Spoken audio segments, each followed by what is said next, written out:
Good morning to everybody on the interwebs. You are Mutanya, and I'm super stoked and excited and awesome times. Kids are back at school, so I'm super happy about that. They were on holiday now for 3 weeks, so you know the feeling. It's like when they go back, it's like back back to a normal life. So I saw a client yesterday, and we got chatting about the cost per lead. And we worked out his cost per lead to 278 Rand a lead. And then he asked, is that good or is that bad? And that's not really the question. You see, you need to dig a bit deeper because it all depends on so many different things. So what we found, what you want to do in your business is, the first thing is, it's three things. The first thing is, you want to create this consistent flow of leads coming into your business, okay? So you want to have inquiries, you want to have people phoning you, you want all of those things happening. So that's the first thing that you need, because without that, your business won't grow or even survive. So first one is getting leads. The second thing is you need to look at what's the tools and the systems and the things that you need to have in place to manage all of those leads, to get the statistics, get the data, what do you need in that space, right? So what do you need to manage the process, the sales and marketing process? What do you need? Cool. And then the last thing that you need to do is to say, but I've got all of these awesome stuff. How do I improve it? How do I take this and improve it on each and different levels and stuff? Cool. So if in your business and you're paying 270 Rand a lead and you make 50 Rand one time, you're going to lose money hand over fist. Okay, so no matter what you do, you need to get below that. That 50 Rand is not going to work. But if you made 50 Rand for a year, that basically means that, what's that, 50 times 12? You make 600 Rand on that client. You pay 278 and you make, and you're getting 600 Rand in. You've got a positive return on your investment, okay?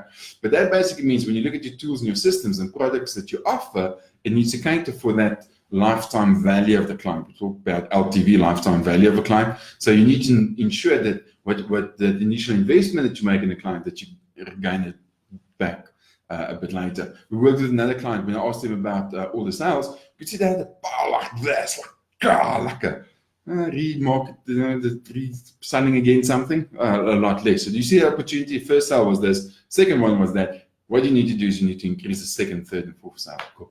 So that's where the tools and the marketing stuff comes in. So if you're interested about these things, go to my blog, youaremuton.co.za. I'll share more of this stuff there as well. If you want me to help you, go to Marketing Machine, because this is exactly what we do. We put a marketing machine in place. What's a marketing machine? It's a consistent flow of leads, tools and systems, and then improving this whole process. Because if you do that, you get better results. So if you're paying 270 Rand a lead and you're making 200,000, I'm like, yeah, baby, that sounds awesome. But here's the thing.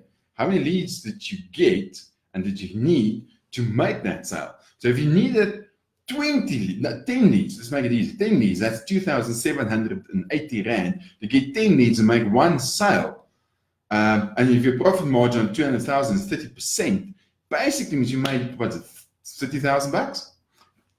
Magic! You're still ROI positive. So that's fantastic.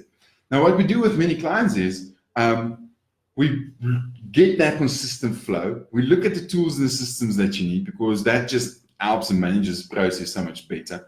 And then the third thing is how do you improve this? So 2 clients. The first client, when we started, his cost per lead was around about 300 Rand, right? So what we did is we improved that cost per lead to 70 Rand at the highest end and as low as 7 Rand a lead. Now here's the thing, your input cost, we improved that input cost, and the net result that we're getting is so much better. So the input cost stays the same, but what you get is so much better. So for instance, if we had to say 300 Rand a lead, and now saying we're getting at 70 Rand a lead, basically means we improve that 3 times. So instead of just paying 300 Rand now, for 1 lead, now we're getting 3 leads for less. We get actually 4 is 270, 280. So it's now getting 4 leads for the price of the previous 1. So that's your marketing improvement. But the way to do that is to get this flow, get the tools and systems that you can get the data, and then you go into an improvement process where you tweak these things. You say, okay, cool, I need to move this around there, I need to do this. When you do that, marketing works. Marketing works fantastically well there. But in this process as well, we'll identify gaps, right? So you think somebody is doing something, and when you go look, you realize it's not always the case. So the example I always use is, if you like golf, so I've got my golf thing on today. So if you like golf and you go to practice, what will make the biggest difference in your golf game? It's not the driver, it's your putting. You need to start with your putting. When you putt better, your score improves. It's magic. It's absolutely fantastic. It's that short game that really makes a difference.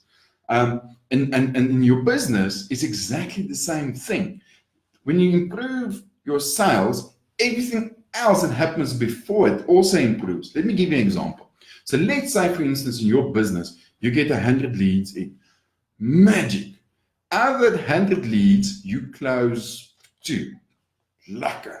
So your closing ratio is 2%.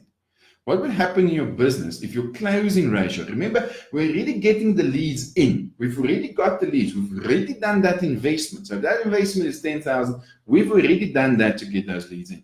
What if you go from a 2% closing to a 4% closing?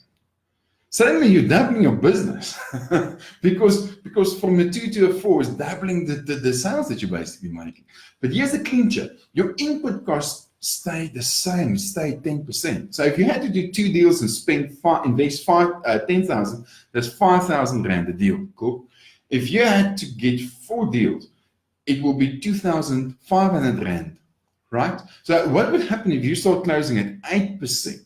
So if you put all of these tools and systems in place, you look at the process, you improve it, you still get 100 leads in, but now you're closing at 8%. Wow, what a difference that will make. What about 10%? Suddenly you're just paying 1,000 Rand a lead, but you're making 10 sales. You see, we get confused with this digital marketing thing. We think when we do digital, people will just come with the money. No. You need to look through the whole process. You need to identify the gaps that you've got. You need to close those gaps. And the way to close those gaps is to get data, because what I think doesn't matter. It's the client that votes with their wallets and their clicks.